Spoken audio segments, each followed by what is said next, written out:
बोलो भारत माता की जय, भारत माता की जय, जय जवान, जय किसान, जय जवान, जय किसान। आम आदमी पार्टी जिंदाबाद। बोलो बोलो अरविंद केजरीवाल जिंदाबाद। આમ આદમી પાર્ટીનું અત્યારે હાલ સદસ્યતા અભિયાન ચાલી રહ્યું છે અને પહેલા પણ આપણે ઘણી બધી વખત વાતચીત કરતા આવ્યા છે કે સૌરાષ્ટ્રના રાજકારણમાં ક્યાંક ગરમાવો આવ્યો છે। વિસાવદરમાં આપના ધારાસભ્ય ગોપાલ ઇટાલિયા બન્યા બાદ ક્યાંક સૌરાષ્ટ્રની રાજનીતિમાં હવે એક મોટો વળાંક પણ આવી શકે છે અને ફરી એક વખત એક એવા સમાચાર સામે આવી રહ્યા છે કે જૂનાગઢમાંથી ઘણા બધા લોકો આમ આદમી પાર્ટીમાં જોડાયા છે। શું છે સમગ્ર વિષય અને ખાસ કરીને રેશમા પટેલે આ વિષયને લઈને શું કહ્યું હતું તેના વિશે વાત કરીએ આજના આ વિડીયોમાં। નમસ્કાર, હું હંસિની અને તમે જોઈ રહ્યા છો નિર્ભય ન્યૂઝ।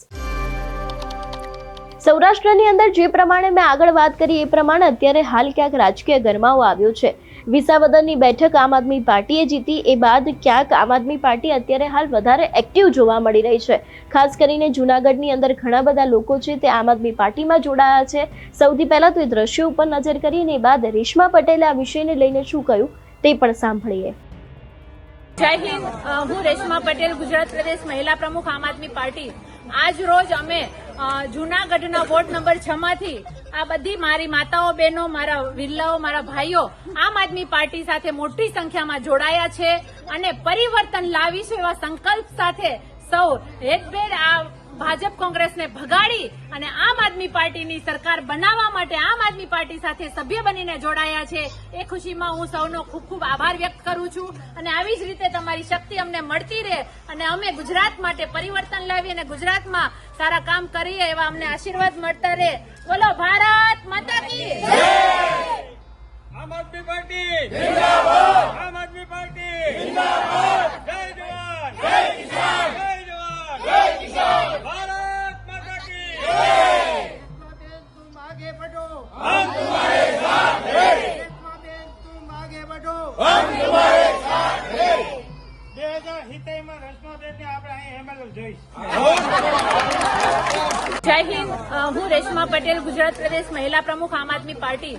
આજ રોજ અમે જૂનાગઢના વોર્ડ નંબર 6 માંથી આ બધી મારી માતાઓ, બહેનો, મારા વિરલાઓ, મારા ભાઈઓ આમ આદમી પાર્ટી સાથે મોટી સંખ્યામાં જોડાયા છે અને પરિવર્તન લાવીશું એવા સંકલ્પ સાથે સૌ હેતભેર આ ભાજપ કોંગ્રેસને ભગાડી અને આમ આદમી પાર્ટીની સરકાર બનાવવા માટે આમ આદમી પાર્ટી સાથે સભ્ય બનીને જોડાયા છે।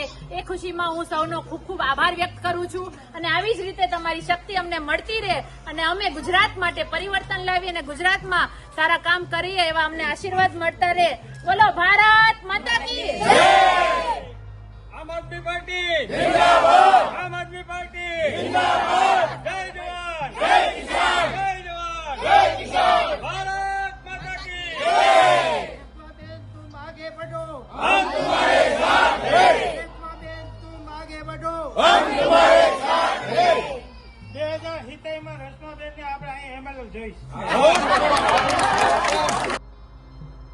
જે પ્રમાણે તેમના દ્વારા વાતચીત કરવામાં આવી એ પ્રમાણે કે ખાસ કરીને હવે ભારતીય જનતા પાર્ટી અને કોંગ્રેસને ખતમ કરવાની છે અને 2027માં પણ ક્યાંક આમ આદમી પાર્ટી જીતી શકે છે એવી શક્યતાઓ તેમના દ્વારા વ્યક્ત કરવામાં આવી છે। એટલે ખાસ કરીને જે અત્યારે હાલ આમ આદમી પાર્ટીનું સદસ્યતા અભિયાન ચાલી રહ્યું છે તેની સીધી જ અસર સૌરાષ્ટ્રના ભારતીય જનતા પાર્ટી ઉપર પડી શકે છે।